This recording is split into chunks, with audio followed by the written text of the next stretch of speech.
विरोधाचा धगधगता अग्निकुंड। विधानसभा सार्वत्रिक निवडणूक 2024 एकेकाळी धुळे जिल्हा हा काँग्रेसचा बालेकिल्ला म्हणून ओळखला जायचा। त्यानंतर भाजपने हा जिल्हा काबीज केला।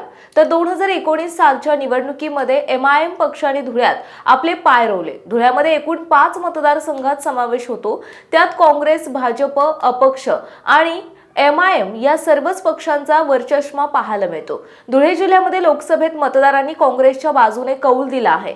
मात्र या निवडणुकीचा धडा घेत भाजपने विधानसभा निवडणुकीमध्ये धुळ्यातील मतदारसंघात विजय मिळवण्यासाठी फिल्डिंग लावायला सुरुवात केली आहे।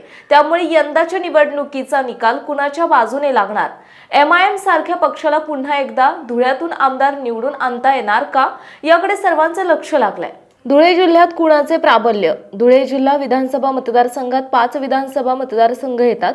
यात धुळे शहर, धुळे ग्रामीण, शिंदखेडा, शिरपूर आणि साक्री यांचा समावेश होतो। 5ही विधानसभा मतदारसंघात शिंदखेडा, शिरपूर या ठिकाणी भाजपाची, तर साक्री विधानसभा मतदारसंघात अपक्ष उमेदवार 2019च्या निवडणुकीत विजयी झाले होते। तर धुळे ग्रामीण मधून काँग्रेसने आणि धुळे शहर विधानसभा मतदारसंघातून MIM ने विजय प्राप्त केला होता। धुळे जिल्ह्यातील 5ही विधानसभा मतदारसंघातील निवडणूक ही 2019च्या विधानसभा निवडणुकीत अत्यंत चुरशीची झाली होती।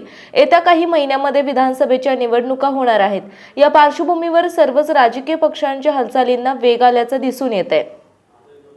आता आगामी विधानसभा निवडणुकीत कोणत्या पक्षाची सत्ता येणार हे आता काळच ठरवणार। आगामी विधानसभा निवडणुकीच्या पार्श्वभूमीवर धुळ्यातील विधानसभा मतदारसंघाची राजकीय स्थिती नेमकी कशी आहे याबाबत जाणून घेऊया। धुळे जिल्ह्यातील आमदारांची यादी: साक्री विधानसभा मंजुळा गावित अपक्ष, धुळे ग्रामीण विधानसभा कुणाल पाटील काँग्रेस, धुळे शहर विधानसभा फारुख शाह MIM, शिंदखेडा विधानसभा जयकुमार रावल भाजप, शिरपूर विधानसभा काशीराम पावरा भाजप।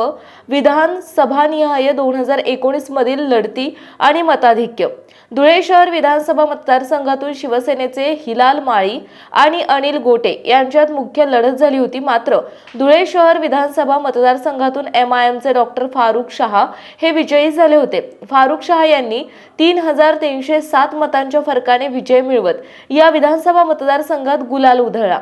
धुळे ग्रामीण विधानसभा मतदारसंघात भाजपच्या ज्ञानज्योती भदाने आणि काँग्रेसचे कुणाल पाटील यांच्यात लढत झाली होती। या ठिकाणी काँग्रेसचे कुणाल पाटील यांच्या दुसऱ्यांदा विजयी झाला होता।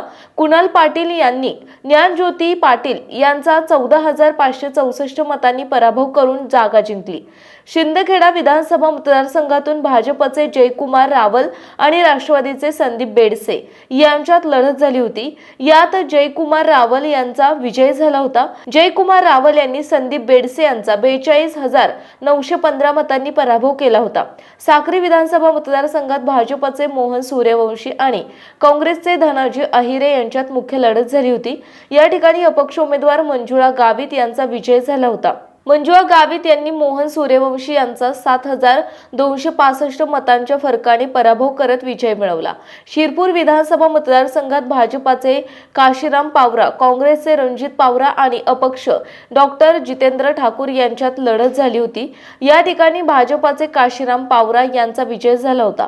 काशीराम वेचन पावरा यांनी 49,174 मतांनी पराभव करून जागा जिंकली। प्रचार प्रक्रिया संपलेली आहे। मतदान प्रक्रियेला फक्त 1 दिवस बाकी।